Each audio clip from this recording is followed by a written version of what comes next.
Hello and welcome to another edition of Sree's Sunday New York Times Read Along. Our guest is Alex Counts, Executive Director of the India Philanthropy Alliance. Our host, of course, is Sri Srinivasan. My name is Neil Parekh, and that's Sri. We're live on Facebook, Twitter, LinkedIn, YouTube, and our Digimentors website. We're also live on Instagram. Please like, please comment, please share, please retweet. Do all the things you do on social media so that people will find the show. We are looking forward to a great show today with Alex. We're going to be talking about the India Philanthropy Alliance. We're going to be talking about India Giving Day. We'll also be talking about his book, Changing the World Without Losing Your Mind. From the New York Times, we actually have a really special section that we're going to be looking at. It's on New York City neighborhoods. It's a print version of a special report that came out last October. And this is a Pano 8. Sri's going to show it to you. It opens up and you hold it vertical to see all the neighborhoods and in full detail. It's going to be really exciting. So we definitely encourage you to um, uh, look at that. And we have a gift link on our website. We have the PDF. Thanks to the New York Times design team. So thank you very much for all of their. We appreciate all of their support. So you'll be able to find all of that and more on our website. Again, we are live on Facebook, Twitter, LinkedIn, YouTube, Instagram, and our Digimentors website. We look forward to a great show. And just as a quick reminder, we want to give a shout out to our sponsor, Muck Rack. They've been a long time supporter of Sri's shows. Thank you so much for all of your support. And of course, the show is produced by Digimentors, the consulting firm that Sri started with his friend Andrew Lee. We do digital marketing, events and digital programs, strategic communications, trainings and workshops, and staffing and recruiting. In addition to event amplification, we've also done a lot of work around AI recently, workshops that Sri has been leading, and we're also helping with AI policy, strategy, and scenario planning for a number of clients. With that, I'll bring Sri back on the screen. Sri, good to see you. Good morning, Neil. Good morning, everyone. Good afternoon, good evening, wherever you are in the world. We're delighted to have you with us. Thank you for being part of the New York Times Read Along family, whether you're a first time viewer or you've been here for our 8 years, as some of you have. I am so grateful to Neil for working with me on this project. I love doing this because we get to talk about not just the New York Times, but about news, about fighting misinformation, disinformation, all the things that are happening in the world that are so problematic. We get to touch on that here.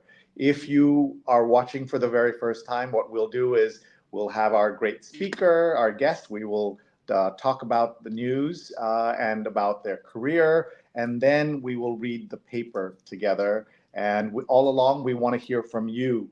Tell us where you're watching from. Tell us what you're thinking. Tell us about big stories that are happening to you, or just tell us about your Sunday and what it's like and what's going on right now.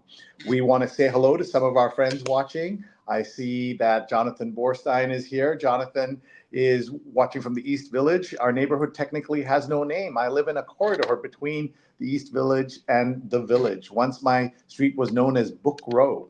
It's a tale for another day. And what a perfect place for Jonathan to live because he's a big books guy. Speaking of books people, here's Paula Kiger watching from Tallahassee, a longtime producer of the show and a great friend. Thank you, Paula, for joining us and watching. And folks, tell us where you're watching from. Look at this, Doug Levy, awake in San Francisco, former guest and great expert on all things communications, and has a very important book, the Golden Hour, Communications Golden Hour, about how you should be dealing with comms when you're in doing first response or in crisis communications.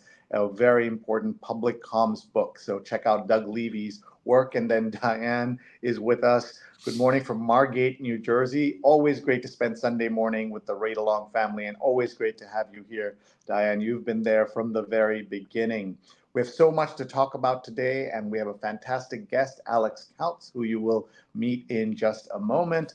But let's just see what's happening in the paper and what's going on. So here is the front page of the New York Times, and the lead story is U.S. accelerates its preparations for space flights, and new centrism is on the rise in U.S. politics. And that lead story, or that lead image here, is for millions in Mexico City, water is disappearing. Drought and sprawl push resources to the brink. So really big story here. Also, when Tommy Rath vanished in Ithaca's squalid jungle. Now, that's a story by Dan Barry, who's been on the show before. And in Manhattan, two major trials a block apart. I think one is the Trump trial and the other is the Menendez trial, Senator Menendez. And here is the jungle homeless encampment in Ithaca, New York. Just a very dark place. And our guest, Alex, went to Cornell, so he knows Ithaca. And are those street mimes actually government spies? Pakistanis don't doubt it. And this is a story out of Islamabad by Christiana Goldbaum. I'm curious to see what that's all about. Here is the special section that Neil referenced. It looks like a regular section here, but it's not. It's a pullout that keeps going. And so this is about the different neighborhoods in New York City. Let me see if I can get this right. Oops, it's still upside down. It's so big, it won't even fit on the screen. You might have to go very far back for you to see it here.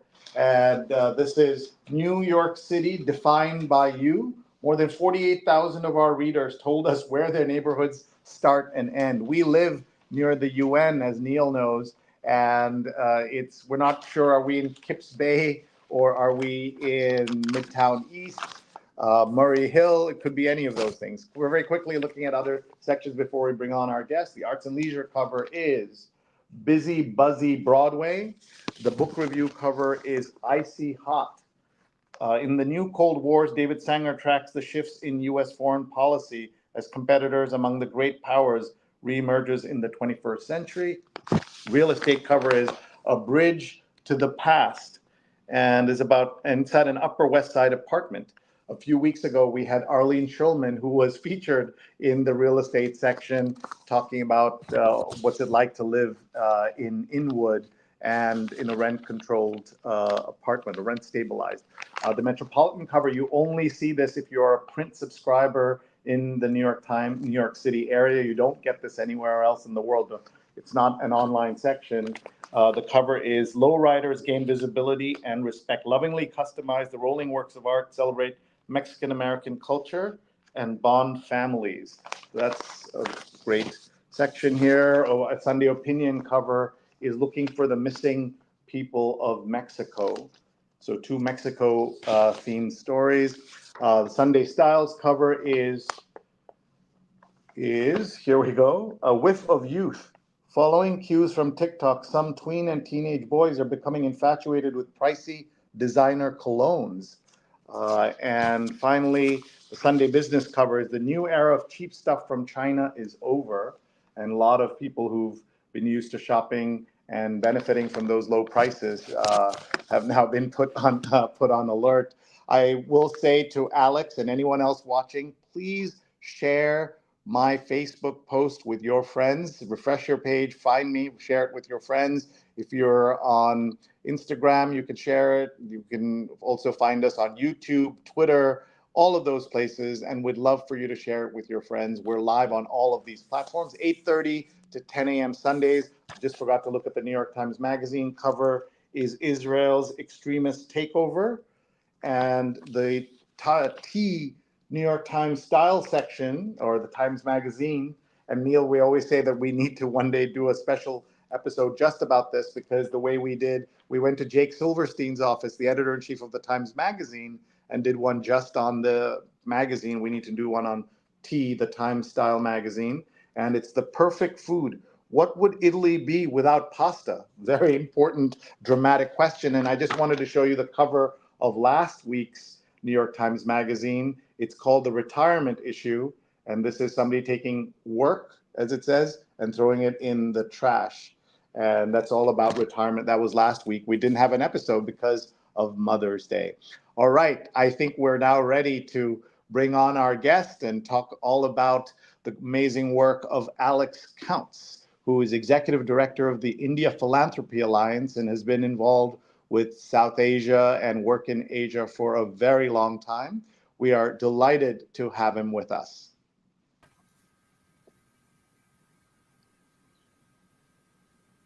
All right. Thanks, Sri. I'm so happy to be here. I'm so happy to have you here, Alex. Welcome, and thank you for your time. I've got to ask, as I do with my guests, 8:30 a.m. Sundays, how traumatic to be on the show? Not traumatic at all. If this were 8:30 in the evening, I would have a little of an objection. And, because I do things to India, sometimes it's late night, but early morning is no problem for me. All right, glad to hear it. We have to comment on that Phillies poster behind you first, 2008 champions. Yeah, that was a big highlight. I was in Hong Kong when that went down. Obama was elected and the Phillies won the World Series, and I was out of the country, but didn't hurt the celebration. But I grew up as a New Yorker, as a Phillies fan. It was a little bit traumatic, but I got through that. Just like I grew up as an American with such strong attachment to India. It's kind of a strange guy, I guess. Well, we want to hear all about that. Let's say hello to some folks watching. Ken Fisher is watching from Cedar Rapids, Iowa. Welcome. And Gunther is watching from Austria. Welcome. And Doug was saying that special section, which I'd mentioned earlier, Alex, that it looks really cool. And here's Ron Thomas watching from Dubai. I know you've spent some time over the years in Dubai. Want to talk about it for a moment? Well, it's just such an amazing. I remember when I started going there and they were building it up, and someone said to me that at that moment that I was there, we had a joint venture with a Saudi business family to spread microfinance throughout the Arab world. And it was originally based in Beirut, but then war broke out. We moved it to Dubai, very business friendly place. And they said to me that at that moment, 1/3 of all the cranes in the world that were involved in construction were in Dubai. And 2/3 of the rest were scattered throughout the world. And so it was just being built up at an amazing rate. A lot of Bangladeshi and Indian laborers and construction managers, but just an incredible international place. And where the people in the kind of Gulf Arab region tend to go to play and do business. And I loved it. We have a real international audience here. Dhiren's watching from Melbourne, Australia. Oh. Have you spent time in Australia? A few times. I was involved. There was a startup of something called Grameen Foundation Australia, and I was on their board, and so I've been there a few times. Once for a UN conference in Adelaide. And Dr. Tachi's watching from Fort Lauderdale, she has her own great show. I hope you'll all find and follow her. And a word about Florida. Florida, well, I fell in love with Key West, Florida, when I had my 40th birthday 17 years ago. So you can probably figure out how old I am. And I spend every March there. I just love the live music scene. Just nowhere I'd rather be in the month of March than in the Florida Keys. And of course, if we're talking about Florida and music, we have to mention Jimmy Buffett and his passing. The amount of attention that got was really amazing, to think of someone who has immense impact on kind of pop culture without having that many hits that were on the charts. It shows you that you can have different kinds of impact. Right. I mean, yeah, you don't have to be a best-selling book to sell a lot of books or to have a lot of influence. You don't have to have 1 million followers on Instagram if you have a passionate following. And many of my friends who either were in Key West or who regularly visit there, Jimmy Buffett was a huge part of that. And some of his surviving band that have been there since he passed have been getting larger than normal crowds because people are just kind of pining for the days when he would play there and bring a lot of joy to people's lives. Yeah, well, we've got lots to talk about, including your incredible career and all the things you've done. But let's start with the work of the India Philanthropy Alliance, what it is, how you got involved, all of that, and then we'll walk backwards and go all the way to the work you did as the founder of Grameen Foundation. And most people certainly know about Grameen Bank and Mohammed Yunus and the incredible work done there in Bangladesh. So let's hand it over to you. Sure. Thanks, Sri. My connection to South Asia, Bangladesh, India goes back to really college era, and we'll get into that. But when I was at a point of kind of pivoting my career, I was kind of recruited to run an organization called the American India Foundation. And I think we first met at one of their galas back when I was the CEO. And it was an incredible organization. It is an incredible organization led by my successor, Nishant Pandey. And but the thing I noticed about it, and really about the entire sector of a couple dozen very well-regarded charities that have set up operations in the US mostly to raise money, and their sister organizations in India, is these organizations were all doing excellent work, but there is a very fragmented sector, which is to say, when I asked my colleagues, I said, who are the other organizations that are kind of like us, doing good work, but in a different way? And, after some questions, they said, Pratham and Akshay Patra and Magic Bus and a few others. And I said, well, how do we collaborate with them? We must collaborate with them in some way. I said, we don't. And I said, well, do we at least try to coordinate with them so we don't step on each other's toes? They're like, no, we don't do that. Well, do we even communicate with them? And they said, pretty much no. And so I was really struck by this, that you have this community of organizations all trying to address some of the humanitarian and ecological issues in India. And for many of the donors and staff, it was a country that they or their parents or grandparents came from. And yet this idea of coordination and collaboration was kind of absent. So, as I've done throughout my career, when I see a problem, rather than complain about it, I tend to write up a 3 to 4 page concept note about how you could address that problem and solve that problem in some way. And that's after I introduced myself to my peers, great people.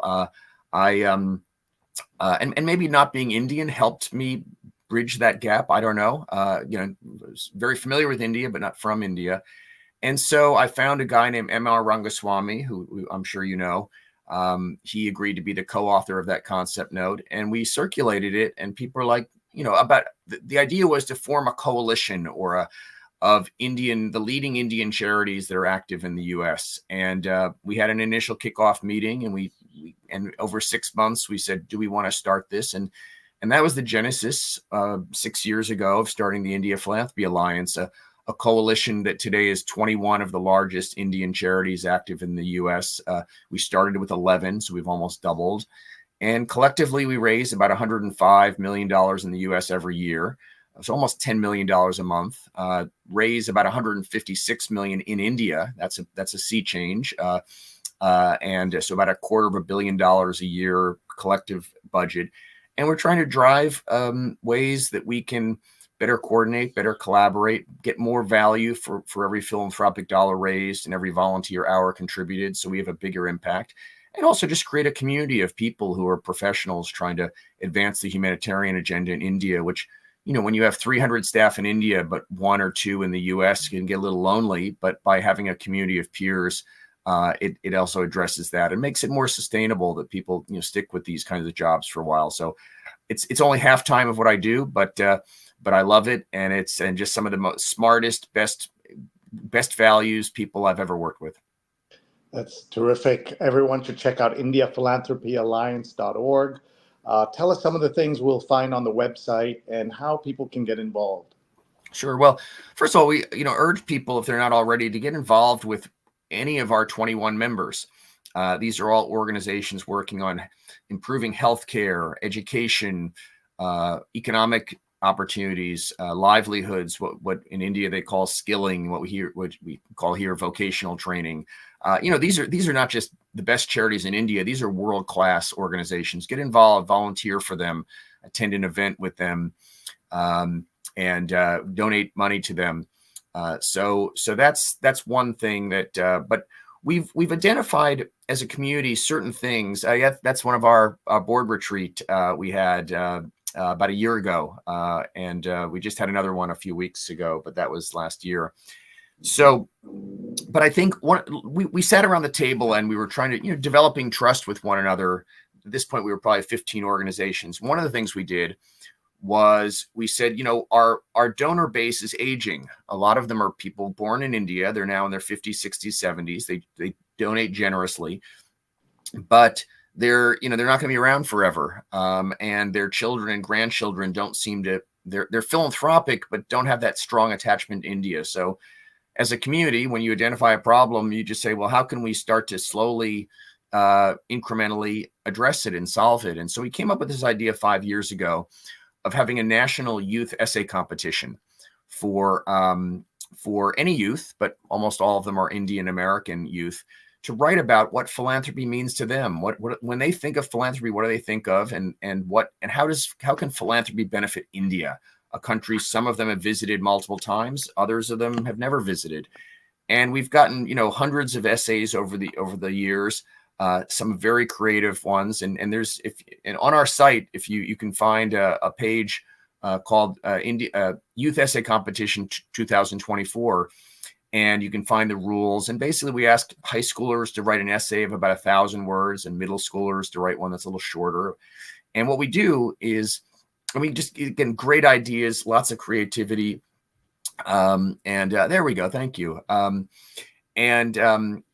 each year we take the winning essays, high school and middle school, and we fly the essay winners to a conference, a philanthropy summit that's held every fall by In Diaspora. And we give the youth a chance to take the mic and share their ideas with their elders. In philanthropy and in the Indian community, we tend to have youth. They expected to listen to their elders, and we flip the script and we say, no, why don't they tell us what they think and what they think we should be doing, and then on top of that, we give them $1,000 to channel to the charity of their choice. So we raise the money, but they get to choose which organization. So these are the kind of incentives that for people to enter the competition, and we expect record-breaking participation this year. And that's just one example. Of course, India Giving Day is a much bigger program that we have, but the Youth Essay Competition now is our oldest, and it's just an attempt to address something that all 21 organizations are dealing with. How do we infuse that passion for India, that passion for philanthropy among young people in this country? And India Giving Day was in March this year, and yes, I know everyone should pay attention next year when it does come around again. One thing that I also know from having grown up as a young Indian American, Indian elders love essay competitions, and so this is you hit the right way to focus that energy, not just of the kids, but of the parents as well, and the adults. And looking at that list of organizations you work with, these are, as you said, the blue chip organizations, nonprofits doing so much good work in India, raising money here. What is it like to bring them together? You said they weren't communicating, and now you're helping them work with each other and get to know each other. I noticed this problem so long ago that, even having a simple calendar so that they don't have galas that step on each other, right? There's only a limited window of people, at least as of now. And then they would have 3 galas in 2 weeks in New York City, each charging $500. But look at these great names here, all these, world-class organizations. Well, see, all these people are extremely talented, extremely busy. Their boards and their constituencies demand a lot of them. So initially, it was hard to get them to commit time to this kind of collective process. But just like anytime you develop a new habit, a new priority in your life, it takes, some months to get ingrained. And then after a while, you can't imagine life without it. And so at this retreat we have, one of the things that happens as a result is all these organizations, they start to appreciate the unique capabilities of their peers, and one of the for instance, we have several groups that work in the education space. Well, some work at the primary education, some work at kind of secondary, some work giving scholarships for university education, especially in kind of medical and legal and engineering degrees. And so these are all complementary. And after a while, we found that the leaders of these organizations were becoming ambassadors for their peers, what they used to feel as their competitors. And there was one of the former members, Gauri Sadhwani, who was the head of the Akanksha Education Fund, one time she came to a meeting and she told the story. Just, she wasn't trying to make a point. She was just, talking. And she said, I was in a meeting and I started talking about the importance of eyeglasses for truckers in India. And there's another organization called Vision Spring in our coalition. And that's one of their things. They provide spectacles or eyeglasses to truckers, and it reduces road accidents significantly. And so here she was running a competitor, but it was an ambassador for one of her organizations, because she saw that there's nothing that was nothing against her mission to be helping truck drivers and to be reducing road accidents. And so when we're all kind of pulling for each other, it makes a big difference. And you're absolutely right, Sri. One of the things when I walked in at AIF, I was told that the previous year that Pratham, which is a fantastic organization, and AIF had scheduled their galas in the Boston area for the very same night. Now, there are many, many people in the Boston area who love to go to both events. And yet that year, just because of a simple phone call that wasn't made, people had to choose. And so that's where the coordination, and once you get into the habit of talking with people and you develop a certain degree of trust and affinity for people in similar roles in organizations that are trying to move India in the same direction, but just using different means, it becomes second nature. But until India Philanthropy Alliance was there, it just wasn't happening. And these organizations were working in isolation rather than coordination. And I think the impact suffered. Dr. Tachi says having the youth choose the philanthropy is a great way to include them in the essay contest that you're talking about. The deadline's coming up, I think, July 1st. July 1, right? And so anybody watching whose kids or kids themselves who would like to participate, please get involved. And you don't have to be South Asian to participate. So please get involved and take a look. And I also want to give a shout out to at least two people who I know are involved in more than one of those causes. You already mentioned M.R. Rangaswamy, who is the founder of In Diaspora. I'm fortunate to work with him on a lot of cool things. And Deepak Raj, who is also a funder of multiple places. I'm sure there are others who I don't know that they're involved in multiple things, but these are folks who have been successful here in the US and are dedicating at least part of their good fortune and great fortunes to helping India. But we also talk about, Alex, the importance of helping American charities and being involved here as well. That as Indian Americans, we have to be participating kind of fully as Americans, and our work in India or in South Asia is only part of the story. Yeah, being a philanthropist, I used to teach a course on philanthropy at the University of Maryland, and I said, philanthropy is not something to do. It's a way to be a citizen. It's a way to it's when you see a problem, whether it's around the corner or in India or in Africa, when you see a problem, your first inclination is not to complain about it or ignore it or blame someone, but it's to say, how can I be part of the solution to this? And so you can't, I think it's very hard to compartmentalize saying I'm only being philanthropic with respect to my alma mater or the country of origin or my neighborhood. And now there are some people who they call them when they approach philanthropy, and some people aren't philanthropic at any point in their life, but they may emerge later. But some are what I call communitarians, that they want to help people in their community, that they at that moment they can't think beyond Tulsa County or wherever they happen to be. But then there's I think a large and growing number of people who they're communitarians, but they call their community the world. And so any problem, anyone suffering in the world is a problem for them that they want to figure out how they might be able to solve. And so, yes, Indian Americans, as they warm up to American style philanthropy, are sometimes doing incredible work in their communities.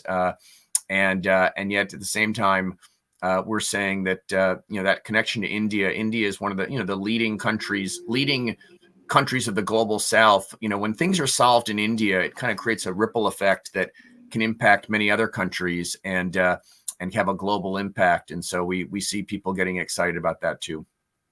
Excellent. I want to give a shout out to Paulo watching from Philadelphia.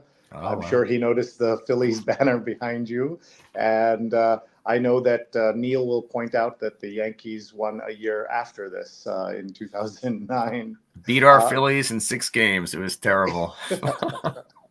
Great team, great World Series. Yeah, let's see. People are watching from all over, and we're so grateful to everyone who's watching. Debbie's watching from DC, where Alex is joining us from. And Debbie says Alex should speak at the IA Impact Conference in DC this year. Maybe he already is. This is the Impact Conference. They do amazing work helping Indian Americans get elected. Yeah. It was just a few days ago, actually. I was there. And it was fantastic. All the elected officials, Kamala Harris was there. All the House members from India were there. I mean, just incredible politicians and intellects. And yeah, I've been going there now. You know, Deepak Raj is our chairman and the founder of Indian American Impact, and so I've taken a real interest in what they're doing. And it was an incredible conference. And another shout out to Deepak. Everyone should follow his work. And Sudha Parekh is watching. Sudha is Neil's mom, and they usually get to say hello at the top of the show. So at least he's guaranteed one conversation with his mom. Hi, Mom. We talked. We're good, right? We're good? Okay, good. The call has been made. And I remember, Alex, my mom, who passed away in January last year, would watch every time she could, and then I would say, that counted. We talked. Not exactly, but she would accept that sometimes. But we have so much to cover, folks. That's Alex Counts. I'm Sri Srinivasan. This is the New York Times Read Along, where we talk about the New York Times with fascinating guest speakers. I want also to give Alex a chance to talk a little bit about his book, and you mentioned some teaching and all of that. So let's do that first. Sure. Should I jump in? Yeah, please. Okay. Well, I was back in an earlier era. I was working and running something called the Grameen Foundation. And I, dating back to college, I've been collaborating with Muhammad Yunus, the Nobel Peace Prize laureate from Bangladesh, who's now 83 and going strong, incredible man. And so I had been running Grameen Foundation for, at that point, I guess 16 years. And I just realized that, that I wanted to have an impact on the next generation of change makers, that I wanted to, and I've been mentoring some people, who were at that point, I was in my, I guess, late 40s, and been mentoring some people in their 20s and 30s. And yet mentoring is brilliant and wonderful. And I've been mentored, probably you have too, Sri, and others on taking part this morning, but it's not scalable. You can only mentor 1 or 2 people at a time, and it goes on for some years. And I started to think, what are the stories I've told from my life? A lot of them about failures and setbacks and what I learned from them that seem to really work in my mentoring relationships. And I started to write a book that became this book, Changing the World Without Losing Your Mind, which is something of the feel of a memoir, but really it's about, I tell the stories, not the things where I achieved the most, but really where I learned the most. And a lot of learnings are about how do you run a mission-driven nonprofit organization, but many of them are applicable to other spheres, government and business and so forth. And so I wrote 800 pages in fits and starts over 5 years. And so, as I often joke, I have many flaws and faults as a human being and a professional, but writer's block is not one of them. And 800 pages later, I found a great editor, a guy by the name of Carl Weber, who's the literary collaborator of Muhammad Yunus. And he turned that 800 pages into a 300-page book that is, of the 3 books I have in print, it's by far the best-selling. It was, Forbes called it essential reading for nonprofit employees, and it was the editor's pick of the Chronicle of Philanthropy in 2019. And so it's just me telling the stories of the things I did in my life that taught me the most, what I learned, and how I think others can apply them if they're involved in nonprofits or if they're involved in many other fields. And I get messages, on a weekly basis from people who complete it And because the final words of the book are, if you've gotten this far, thank you. And tell me what you've learned from this. Tell me how you think you're going to apply it. And I get messages every week, and those kind of keep me going. Great. I want to tell people that they can also watch us on LinkedIn, where Raja Gopalan sends you greetings, as does Leela Pinto also says hello. And she also talks about the importance of arts in philanthropy and connecting that. So I think that's wonderful. Folks, we are talking to Alex Counts about his work in the world of philanthropy and how he has helped with multiple institutions that have had great impact. Of course, we've already talked about the India Philanthropy Alliance, but let's talk about Grameen Foundation. You already mentioned the Nobel laureate Muhammad Yunus and the Grameen Bank. So people familiar with the Grameen Bank may not always know the foundation. To talk about the relationship and your work with Mr. Yunus, please. Yeah, well, one of the great honors of my life, and timing is everything. When I showed up as a Fulbright scholar in Bangladesh, it was just the right time to become kind of his right-hand man to help bring Grameen global. But for those not familiar with Grameen, basically Muhammad Yunus developed a banking system designed around the needs of the poor and destitute women of his country. And of course, when he started that, no one even thought that there were banking services that would be relevant to them. But he found out and discovered that the poor women of Bangladesh were very entrepreneurial, and with given a loan that they could rely on, and really a series of financial services, loans, savings, insurance, they could start to become an engine of national economic growth rather than being seen as these helpless charity cases. And so he developed that. By the time I showed up in Bangladesh for the first time, he was serving 500,000 women. Now it's 9 million. Developed a profitable bank, but lending them at very affordable interest rates, giving them very high interest rates on their savings, almost more than 10%. So my job when I got involved was, how do you take this idea global? And at the time, people said, well, it's just peculiar to Bangladesh. He's a charismatic guy. They said it'll certainly won't work in India because the caste system, people won't form these kind of support groups that are essential part of the Grameen model. And I said, listen, Bangladesh was the most logical place for this to start, but it's doing great there. Let's see if we can bring it to other countries. And so in 1997, at 30 years old, I started Grameen Foundation, very small to begin with. We grew it into a $25 million annual budget, a decent sized international organization. And we just started. So if someone said, I'm in Sri Lanka, I'm in the Philippines, I'm in India, I'm in Haiti, and we're trying to apply Muhammad Yunus's microcredit ideas, can you support us? And we would say, if you're really legitimate and going to make this, work hard at this, we'll get behind you and we'll support you. And as a result, not as a result only of what we did, of course, but there became a kind of a global movement to grow microfinance. And when we started Grameen Foundation, there were about 8 million clients of microfinance organizations globally, the World Bank estimates. About half of them were in Bangladesh. And 10 years later, that had grown to 100 million. And it later grew to more than 150 million. So it really got mainstreamed. And that's why you don't read about it quite as much anymore, is because this radical form of banking became part of the mainstream banking. And to be running Grameen Foundation for 18 years and to grow that movement in partnership with Muhammad Yunus was great. Now, Grameen Bank and Grameen Foundation have gone into other areas, trying to use technology in really smart ways to advance healthcare and education and things, diversified. But the core engine there was always, how do you design a banking system to help unlock the potential of the world's poor women? And that work continues. And I'm just very proud to have been involved with it with Muhammad Yunus's help.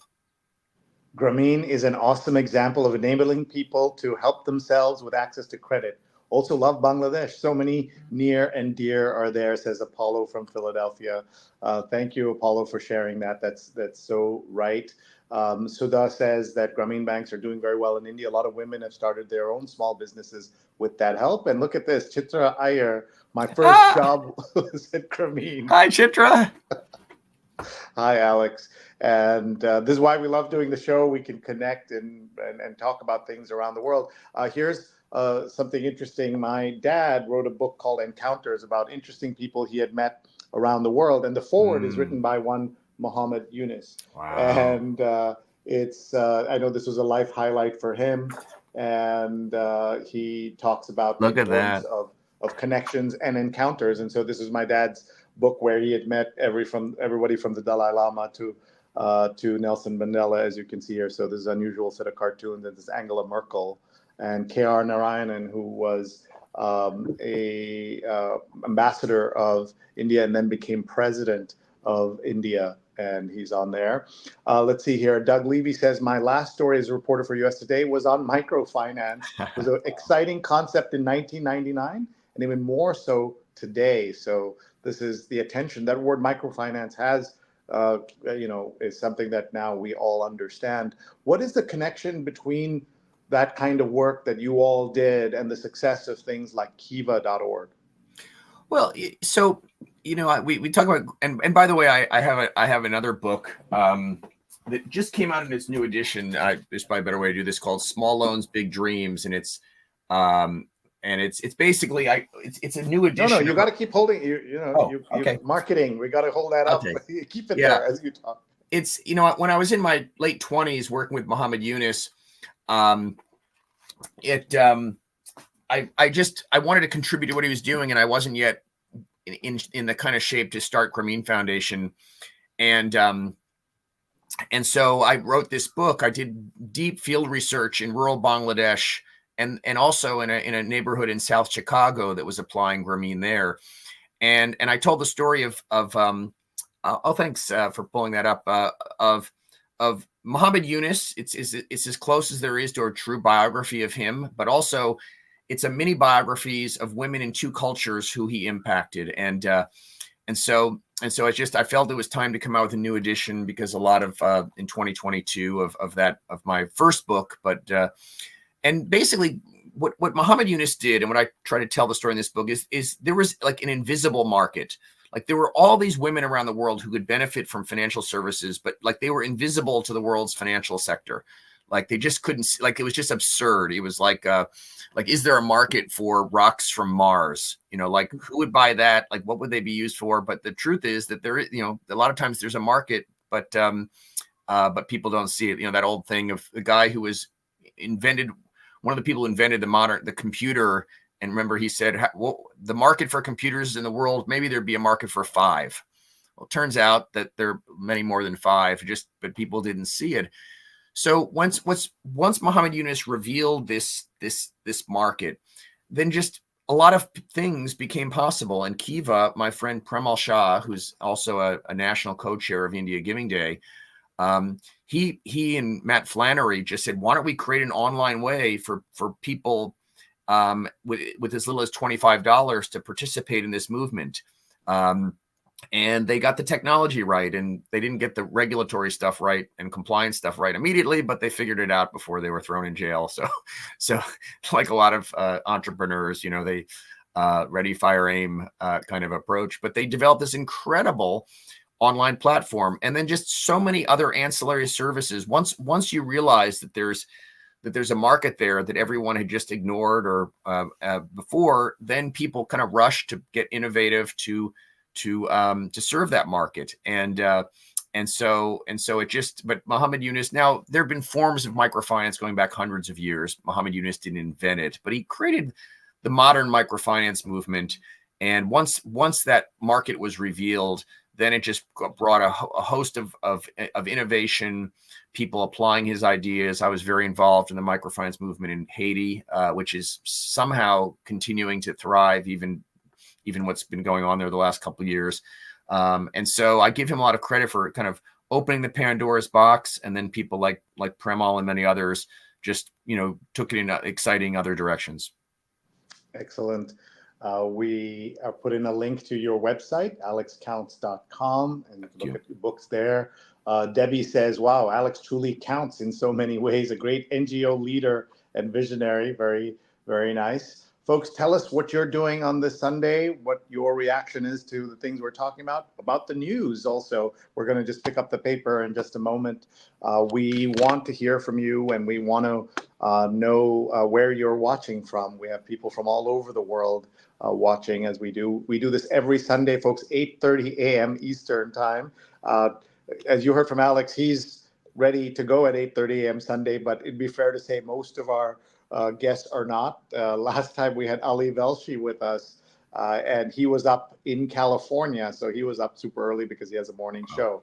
But this is the Sunday New York Times read along, and it's not just about the New York Times, Alex. We have read other newspapers, including the Washington Post, the Chicago Sun-Times, lots of smaller papers. We want everyone to support the news and subscribe to a paper, no matter where it is in the world. It will make a difference as we fight misinformation and disinformation. And so that's my question to you. The rise of technology like WhatsApp has played an important role in the success of your work, right? Yes. Connecting the world, making it a smaller place, easily reaching out to everyone from a Deepak Raj or Emma Rangaswamy to folks on the ground who are doing the work, to the women's whose lives you've changed.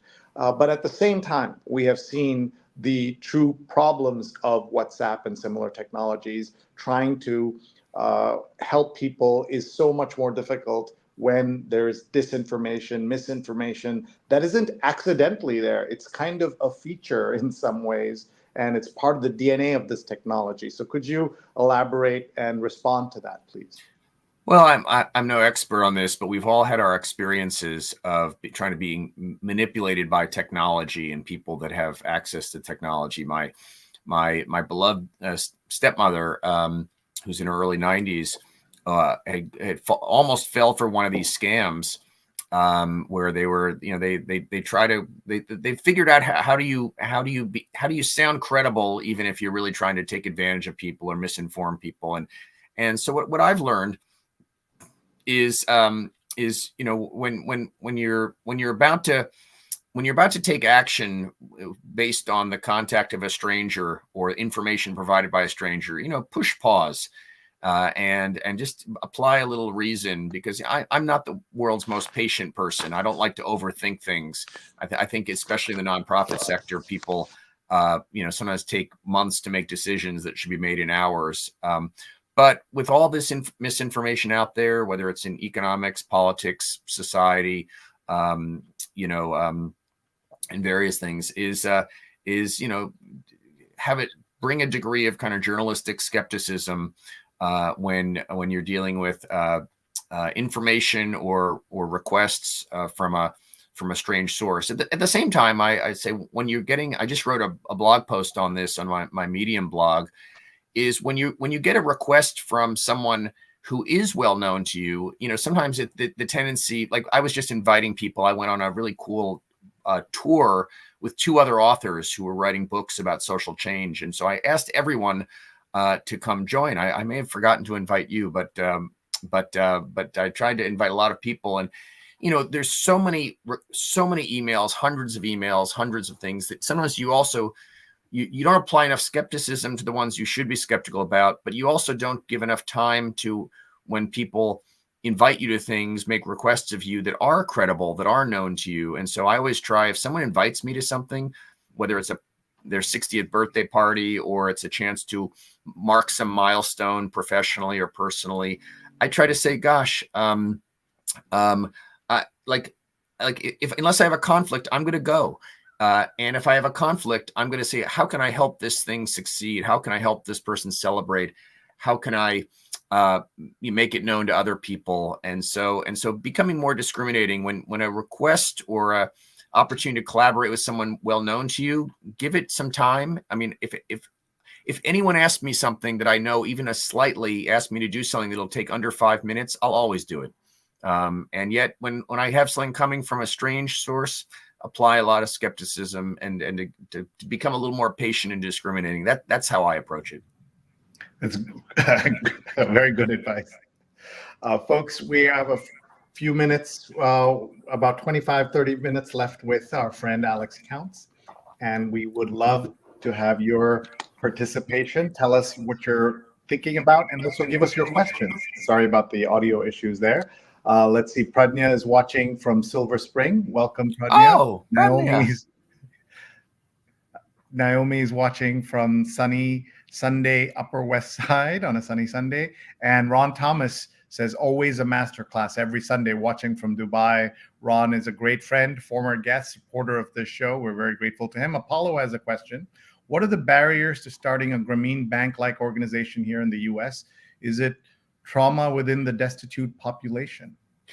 Well, it's a great question. You know, when I wrote the book, Small Loans, Big Dreams, we were hopeful that one day we could develop a version of microfinance for the U.S.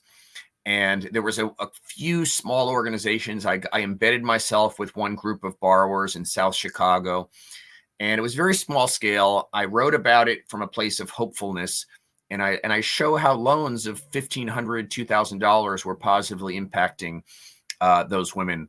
But would it ever scale? I had my doubts, but I tried to remain optimistic in the book. Fast forward, Muhammad Yunus, who got his PhD in the U.S., who always wanted microfinance to thrive here, he sent some Bangladeshis to knock on doors in Queens, in New York, in 2008, and just like they would in a Bangladeshi village, and just to say, what would sound weird, like, here, are you poor? Yes. Do you want a loan from me? What? And yet they built up an organization called Grameen America, a sister organization of Grameen Foundation that I started. And it took a while to get going, but now they're giving $1 billion of loans every year in amounts of just like $2,000, $2,500, with 99% repayment. It's working as well as it does in Bangladesh, and it's mainly been with Latina women, people who've been here for generations or recent immigrants from Latin America, but increasingly they're cracking the code on how do you do this with other groups like African Americans. And a randomized controlled trial study done in Jersey City showed the impact. I talk about that in my book. So it's again, if you would have talked to me earlier in my career, I would have been hopeful externally, but a little bit doubtful, honestly, about whether this work in the U.S. I think that the issue of whether it works here has been shown conclusively by the work of Grameen America, and definitely check them out. And if they're not in your city, try to figure out how to get them to set up a branch there. They've got about 30 branches around the country. Thank you, Apollo, for your question. And going to church, brunch, then a walk after being with you fine people. Thank you. What are you doing after this, Alex? I have a number of things to do. I may try to go to church. I'll be a little bit late if I do. It's actually it's a church that is 80% Latino. There's only one English language service, which is at 10, and so I'll have to decide with Emily whether we show up a little bit late for it. Great social justice things they're doing in the community. Even if we leave that church, we're going to continue to contribute money. And then I have some things to do with the India Philanthropy Alliance, where we've been asked to submit a concept note to the MacArthur Foundation to extend their support for India Giving Day, and I want to get that done.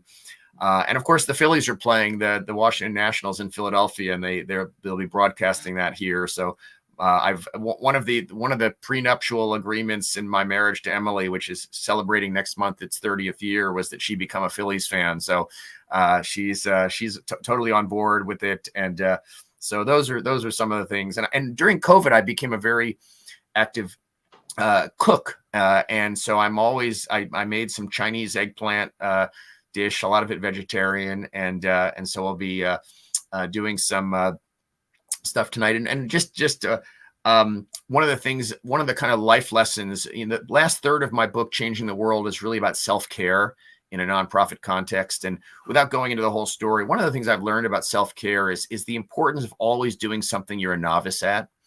It just brings out a part of me, and I think of many people, of curiosity and humility and playfulness.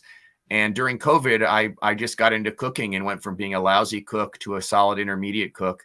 And I've just always right now I'm trying to learn Spanish. I just think being a novice at something as an adult is an incredibly important thing for just being a complete and accessible and learning human being. That's beautiful. Debbie's pointing out in the Jewish community, 100+ years of the Hebrew Free Loan Association. And Mary is watching from Charlotte, thinking of how in the US, when organizations such as Fearless Fund to help undeserved groups, they are attacked for being exclusionary, thought we were supposed to help ourselves. Interesting question here. Do you want to address that? And Mary, by the way, fantastic journalist, columnist, someone who's been on this show. And what do you say to people, including Indian Americans, who might be told by others, how come you're giving all this money to your community, to India, rather than supporting other more general causes? Well, I think that, I always try to meet philanthropists where they are. And right, some people want to only help people in their community, meaning their geographic community. Some people want to help people in a given country. And so, if I have an ability to help them do that, now I may have a vision for them being more expansive in their philanthropy. But you meet people where they are, and you get people bit by that philanthropic bug, bit by the bug of not trying to enrich themselves, but trying to enrich society. And wherever their passion leads them, as long as it's doing good in some way, or it has the potential to, I try to support that. And then people, I think, often get more expansive in one of the things the ways that I've grown. And of course, there always be criticism of anything that you're trying to do, good, bad, or indifferent. I don't think you need to take that too seriously, although valid criticism you take on board. But I reached a point in my life, Sri, when I was so embedded in what was going on in India. I joke sometime that I knew my way around Manila more than I knew my way around Prince George's County, where I live.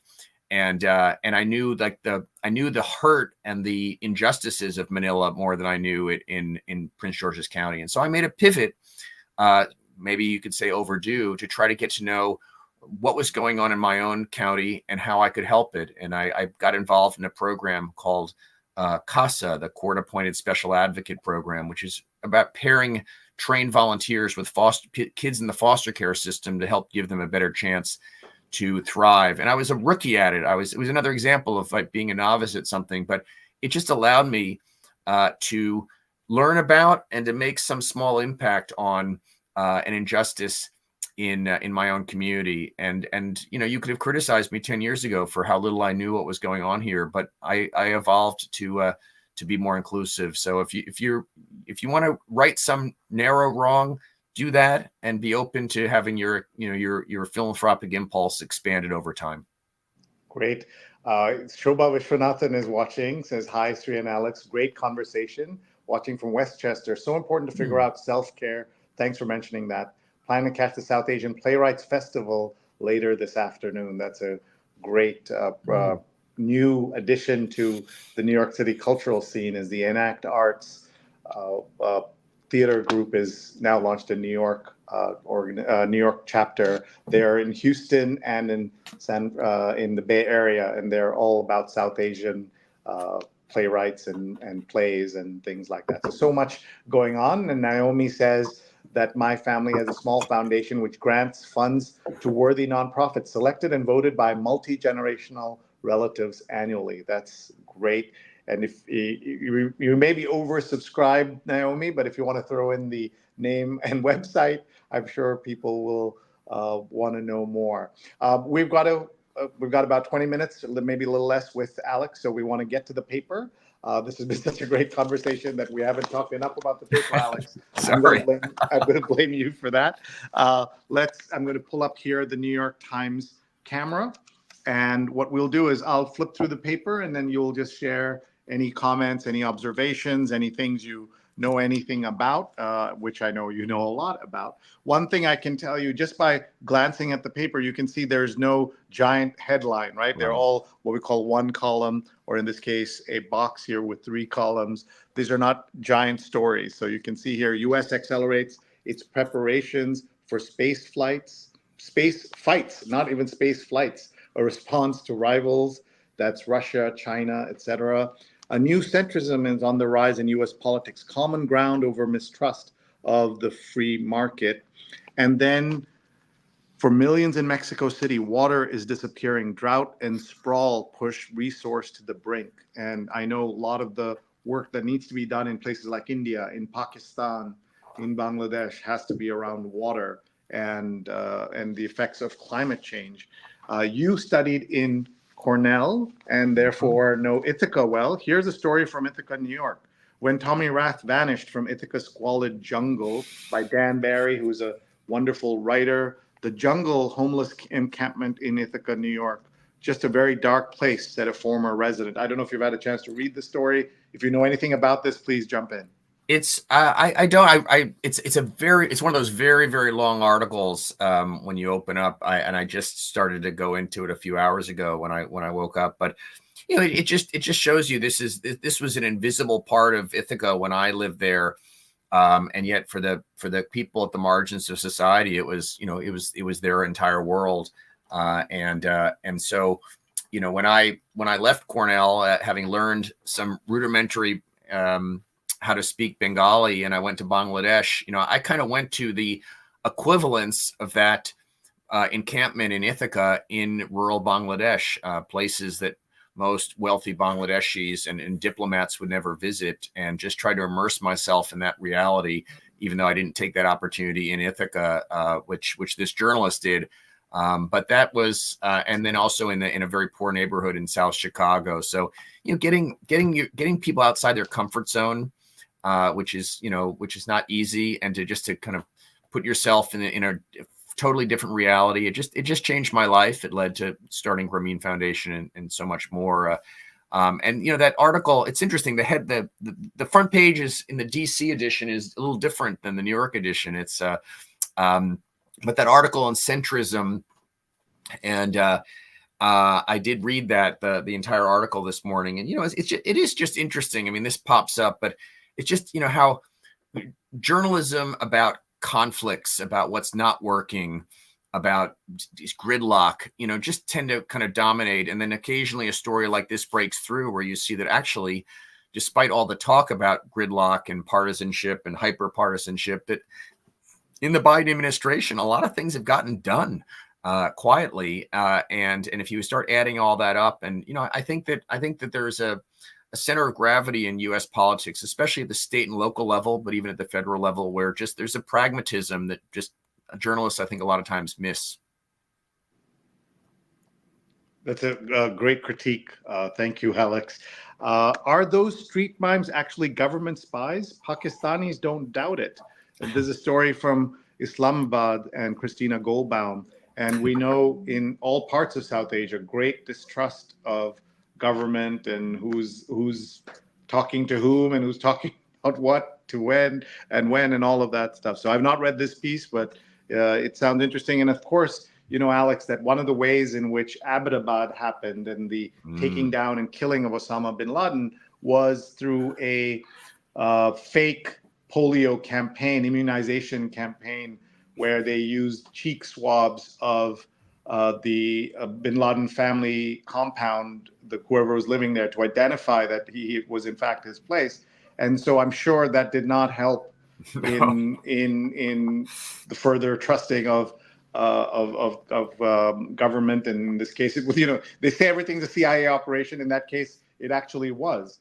And that just tells you how complicated life can be. In Manhattan, two major trials a block apart. And this is about the Senator Menendez trial and the Donald Trump trial. You and I are old enough that when we hear Menendez trial, we think of the Menendez brothers. Accused of a wealthy family accused of killing. These brothers are accused of killing their parents because they didn't want to wait for their inheritance and just decided to speed things along, sadly. Covering Broadway's busy week on a deadline. Oh, I also wanted to point out, since you mentioned you're learning Spanish and you're also organizations that work with Latinos. Here's a story on Mexico City on the cover. Here is a story about New York and lowrider culture, about Mexican-American culture. So that's on the front page of the Metro section. And then the cover of Sunday Opinion is about looking for the missing people of Mexico. And it's fairly rare to see kind of three Mexico-oriented stories on the front pages of these sections. I'm sure it was obviously an accident, and they may not have even noticed, because as much time as we spent with people like Tom Jolly, the print editor of the New York Times, I've never asked how much of an assessment they do overall week to week as they're doing this. All right, let's see here. 5 films to stream on Netflix right now. Anything you want to give a shout out to?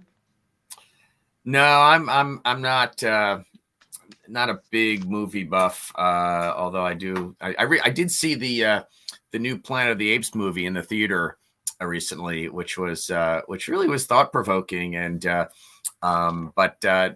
I tend to at this point it's sports and news, and I go to the movie theater when I can with my wife. I love the new franchise, the new episodes of the franchise. There's a 4th movie in the new Planet of the Apes, and it's so well done. Really, very underappreciated. And Andy Serkis should have gotten an Oscar for his work as Caesar in those first 3. I believe this is set hundreds of years later, so he's not in it. Maybe he's in flashback, but yeah, it was. I mean, it's an incredible thing they did, and they open the movie. They say it's many generations later, and they just leave it at that. But it's worth seeing. So he's not there, but so important. I'm going to go see it, Alex, and thank you for giving that a shout out. Under Israeli bombing of Gaza, a wartime economy emerges, as it does in any times of turbulence and problems. A serial killer from the U.S. preyed on women in Canada in the 1970s. A would-be assassin stirs violent ghosts. This is about there was the president of Slovakia, or the prime minister of Slovakia, was shot during the week, as some of us saw. And we remember in the 80s, these were routine headlines of world leaders being assassinated, including Olof Palme, Indira Gandhi. Pope was shot, he survived, right? It was just much more routine. Ronald Reagan was shot and he survived. So that was a different era. Shooting and suspect held array of resentments across the political spectrum. This is about the Slovakia story. Probably a lot of your folks know, Shri, the writings of Steven Pinker, the Harvard, I don't know what his exact discipline is, but, it's amazing if you look at it over the arc of time, how much violence has come down in human civilization. And it continues to this day. In fact, and he kind of gets very technical about it. They can estimate the level of violence in like kind of pre-literate, cavemen kind of thing. But one of the interesting things is this widespread perception in Washington, D.C., in New York, around the country, that violence is increased under Biden. And the data shows exactly the opposite. I mean, there was something let loose by COVID and the pandemic that led to a lot of antisocial behavior. And I don't think that was Trump's fault or anyone's fault. It was just a weird thing. But violence is coming down, but we all act as if, and we all have fears as if it's going up. And yet the reality is, whether it's in the last 3 years or the last 300 years, people are becoming more peaceful. And we think back to our youth. Things that were commonplace are rare, but we don't. The bad things that are prevented aren't necessarily in the news, but it doesn't make them less real. Yeah, I totally agree. Here is that story about the street mimes, and so these are the golden men, as they're called in Islamabad. These are people who dress up like statues, and the story is, are they in fact government spies, because they're there and they see everything, as you know, and we have those in the U.S. in front of museums and tourist attractions in Times Square, places like that. As a philanthropy expert, can you talk about how does one decide where to give money? Because you think about water and such a big crisis in water, such a big crisis in homelessness, such a big crisis. I can just make that list, sadly. What do you tell people who look at all of this and just feeling so hopeless? Okay, first of all, realize, whether you're talking about Bangladesh or India or even the United States during COVID, poverty is coming down, and it's partly a result of the good work of the best organized, best run charities, and how they, not just what they do, but how they influence government. I actually wrote a piece with Nishant Pandey about one of the great differentiators of Indian charities is how well they work with the government and shape government policies, not so much at the federal level, because in the US and India, it's more the ideologues who run at the federal level, but very pragmatic people at the state and local level who realize that partnering with nonprofits makes a lot of sense. But when I think about philanthropy, so first of all, I say if philanthropy realize we're winning. And the question is, by putting money in the best causes on most issues we're winning, we can win faster. We can make progress faster on eliminating poverty, on protecting our environment, on making some headway on climate change, biodiversity, human trafficking. Not all those things are exactly. Oh, great job pulling that up so quickly. And then the other thing I would say is when we work on, when we're going to choose a charity, I mean, don't overthink it. Learn by doing. And, place some small bets. And I would. The thing that I urge people, I wrote another article. I'll see if you can pull this up in the Philanthropy News Digest about kind of 6 or 7 principles for good giving. And one of the things I say is in that article and in some of my other talks is, you ultimately, there's a tendency to think very transactionally. I want to give my money. I want the least to be spent on overhead. I want it to solve something very immediate and, and be very visceral and simply to understand how it works. But philanthropy is a little different. I make decisions now when I give money is I think about what organizations are led by trustworthy people who have right values, and maybe what they're doing is working partially now, but they're in a learning mode, and they're thank you. They're because when you're investing in a nonprofit, it's not just to solve an immediate problem, though you may do that, but it's about building up an organization that can be there to solve problems that might not even exist today. And by investing in people and allowing them to build the capacity of their nonprofit, which sometimes means spending on things that we would call overhead, it's actually it's sometimes the most efficient and effective long-term way to bring change. And I often talk in social change. Sorry to get on a soapbox here for a second, but the students protesting at universities, which I think is very important in my era and our era, Shri, they're protesting against apartheid. I think they're very smart in playing the short game of social change, the tactical game of how do you get attention to an issue that would otherwise be missed. But by investing in the nonprofits that seem best organized and work on issues that are passionate to you, and giving them full discretion of how to use your donation of time or money, it's really about playing the long game of social change and investing in the capabilities of organizations that can work on today's problems, but also build the capacity to solve tomorrow's problems and to maintain progress on things which are, again, already moving in the right direction, if not accelerated. Thank you so much. We have, oops, there's a newspaper. I put my camera down for a second. We have so much to go through in the paper, but important question here: the role of philanthropy versus raising taxes. What can we do about that? I was at an event, an India Philanthropy Summit that in diaspora put together out in California. You might have been there, Alex. I'm sure you were there, in fact. And Vinod Khosla, the legendary investor, said specifically, talked about raising taxes and the importance of raising taxes and paying your fair share and all of that, which I haven't heard from a lot of wealthy people. Of course, Warren Buffett, Bill Gates, and others have said that. But certainly within the Indian community, I had not seen it framed that way. Can you talk a little bit about that? And that's a criticism that a lot of people have, that we spend so much energy on the philanthropy side that we're letting government off the hook a little bit and taxpayers off the hook.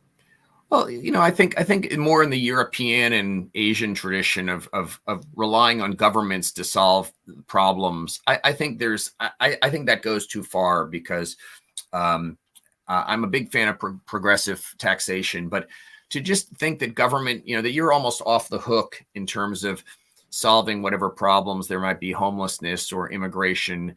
I think there's a really important role for citizens to roll up their sleeves and try to solve these things themselves. It educates them about the problem first and foremost, and And if they're in the trenches trying to solve it, then they're probably better placed to actually vote on policies and politicians that have government approaches. So the government and civil society working together to solve problems.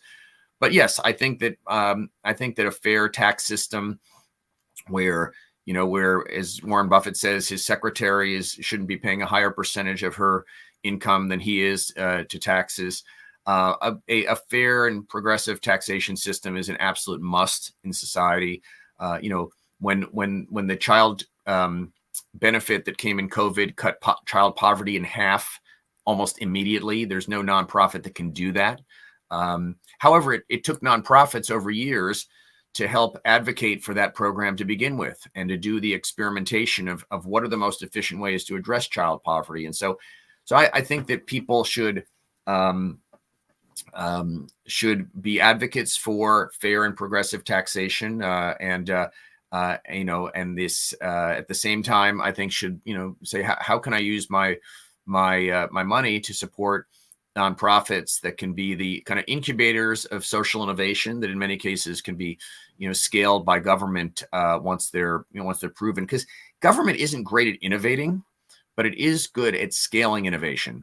But you need the nonprofits in many cases. Now, Grameen Bank scaled the whole country, but not a lot of nonprofits can do that. But they can develop ideas, not from a profit maximization perspective, but a societal benefit perspective. And then government can pick them up and use its resources. And if there's fair taxation, it'll have the resources to scale those great ideas. Love it. Chitra says there's a great group called Patriotic Millionaires, yes, supporting increased in tax rates. Patrioticmillionaires.org. I'm also happy to see someone reclaiming the word patriot, because as you know, in this polarized American society, the patriot and word and phrase and ideas have been kind of stolen and appropriated by the right. So I'm glad to see this. So Patriotic Millionaires, I'll check that out, Chitra. Thank you so much. And by the way, Chitra said earlier that credit to Alex, gave me motivation that I could go live and learn from poor communities that weren't my own, and prompted me to do a Fulbright in Bangladesh. That's so nice. And I'm glad that you were able to do that, Chitra. One of the smartest young people to ever work for me in the history of Grameen Foundation, and continues to do good to this day. Just hats off to you, Chitra. Chitra, thank you very much. And that's our conversation from LinkedIn. Just going through the obits here. Jasper White, chef who lifted New England cuisine, dies at 69, so young. Elba Cabrera, 90, patron who galvanized Puerto Rican culture in New York, dies. Also too young. Tony Pigg, 85, DJ of FM Golden Age. He became an influential voice on the powerhouse WPLJ, which is what I listened to a lot when I was growing up. And Dabney Coleman dies, a name that some younger people won't know, but again, our generation will know from things like War Games, 9 to 5, and other films that he was part of. He was also in Boardwalk Empire, apparently, but there he is, very familiar face. Normally, Alex, I skip over the sports section in the Times because our international audience doesn't understand American sports, and certainly many of our guests don't care about it either, but you do care. So we'll just spend a minute just kind of looking through here. I think the increased attention to women's sports, especially through the rise of Caitlin Clark in women's basketball, I think is very good.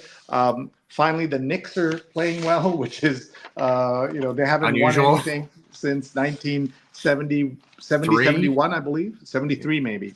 Yeah, something like that, yeah. Yeah, and then proof there is no divine right to win in the Bronx.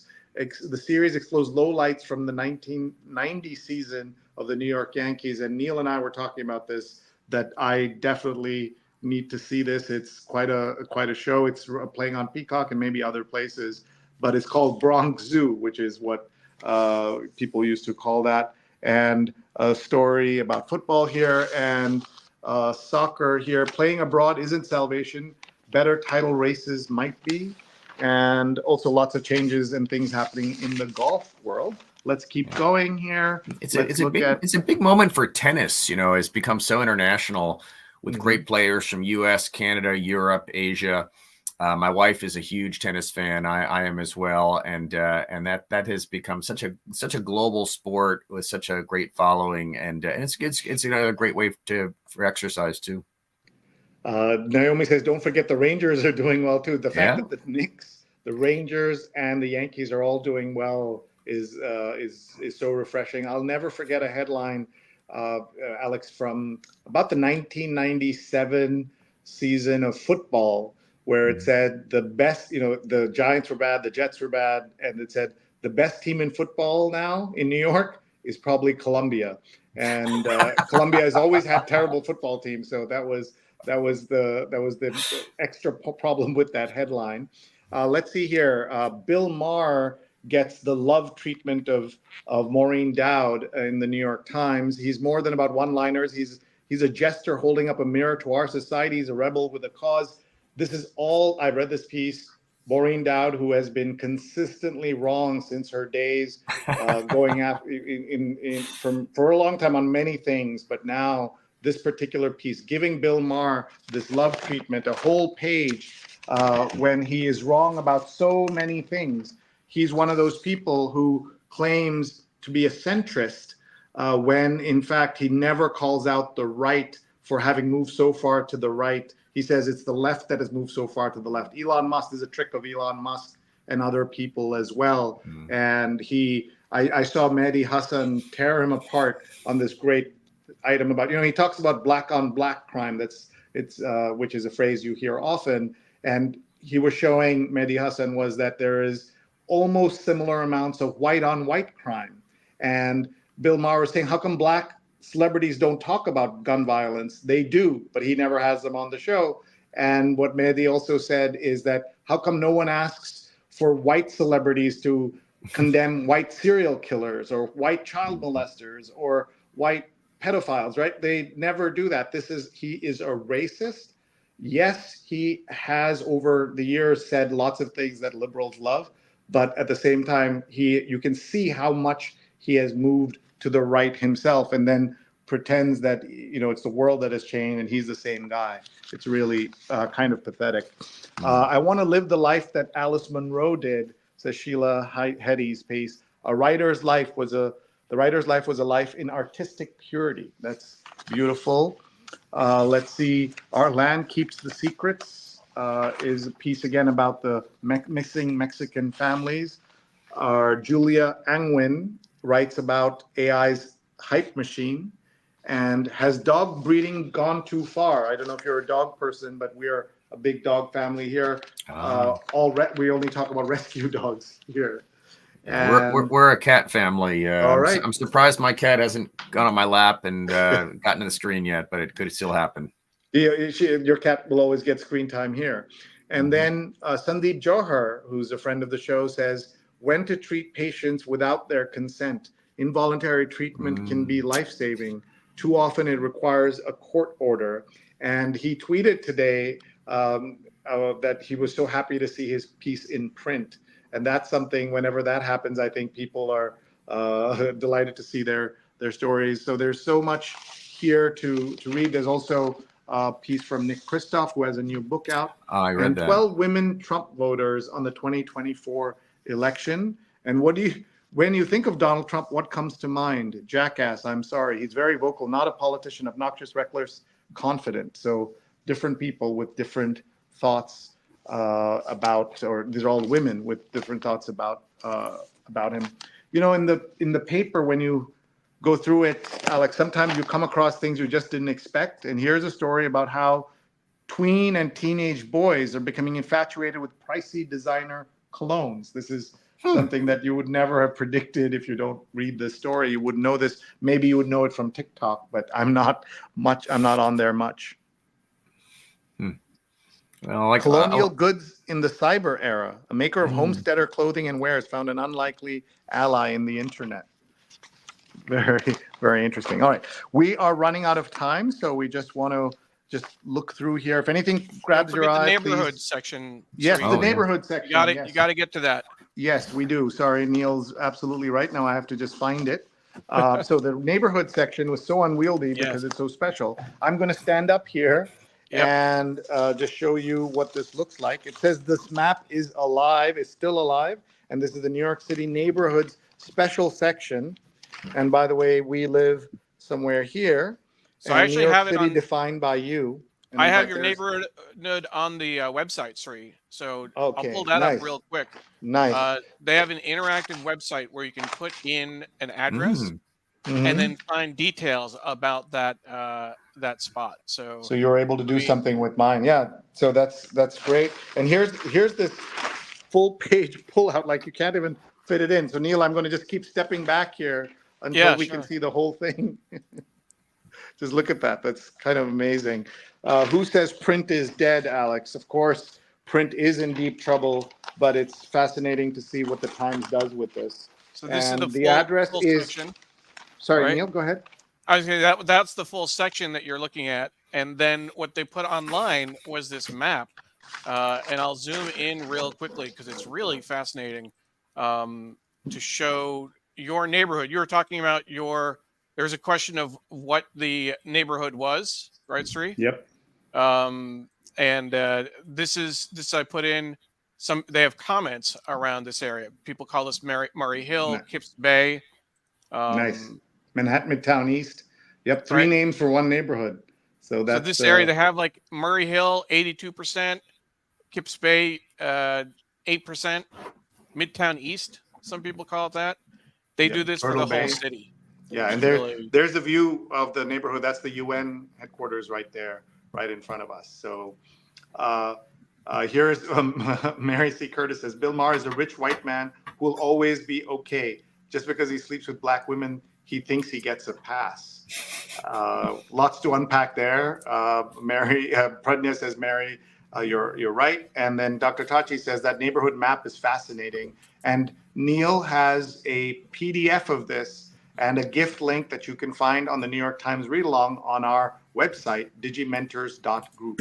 Just look for digimentors.group and look for the New York Times read along. You'll find all these wonderful PDFs that our friends at the New York Times design desk have sent us over the years, and you can find it. All right, we are going to have to go to a quick ending of the show because we want to make sure we end right on time. So we're going to take our friend Alex off camera for just a moment to say thank you all for watching. We're so grateful to everybody who's with us live now or watching later. And we want to thank our friends at Muck Rack for sponsoring us. If you'd like to be a sponsor of this show, please let us know. Just email us, Neil at Digimentors, Sri at digimentors.group. And also, please check out Digimentors, our company that does all kinds of things, including marketing and PR and event amplification. If you have an event, a gala, a launch, we'll help blow that up. And also, we are doing AI workshops, my non-scary guide to AI. We can help you with AI policy, strategy, scenario planning. So do please get in touch with us about those. And Neil, we are taking next week off for Memorial Day. I can't believe it is already Memorial Day. That means we're through 5 months of the year of 2024 already. That's how quickly it's going. I'm off to Machu Picchu next week, and Neil's great show, Shining Light on Shadows, a candid conversation about mental health. Episode 8 is Tiffany Westerfield. Is there still a stigma around mental health? I'm sorry to say the answer is yes, but with shows like this, we are able to shine light on on the shadows. Don Helmrich and Neil Parekh.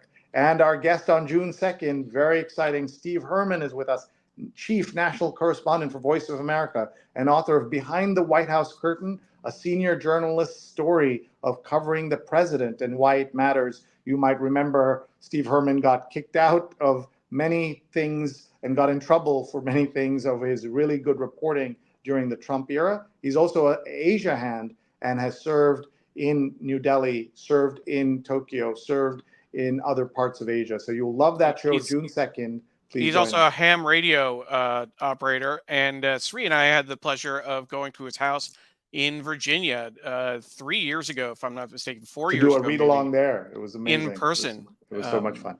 So let's bring Alex back and say to Alex, thank you for being with us, for sharing your thoughts and your wisdom. Let's look at one of the comments that has come in. Informative show. Thank you. This was such an insightful show. Dr. Tachi watched all the way. Thank you so much, as did Jonathan, Doug Levy. Thank you. Great show as always. Sudha gives us a thumbs up. And Pradnya talked about, white privilege and white saviorism is rampant, as we see in a lot of Mary, places. yeah, she was responding to Mary Curtis. Yeah, she's responding to Mary. Yeah, Mary was making a comment. I just Maher. want to give the context about Bill Maher. Exactly. She was saying that Mary Curtis was criticizing Bill Maher, and Pradnya's response to that was the comment you put up. And I do want to make a comment, sorry, to Dr. Tachi and Doug and other people watching on YouTube. I did try sharing the links on YouTube this week, and for some reason it didn't work. There was a glitch. I do promise to figure that out for our next show. I want to make sure you get our links.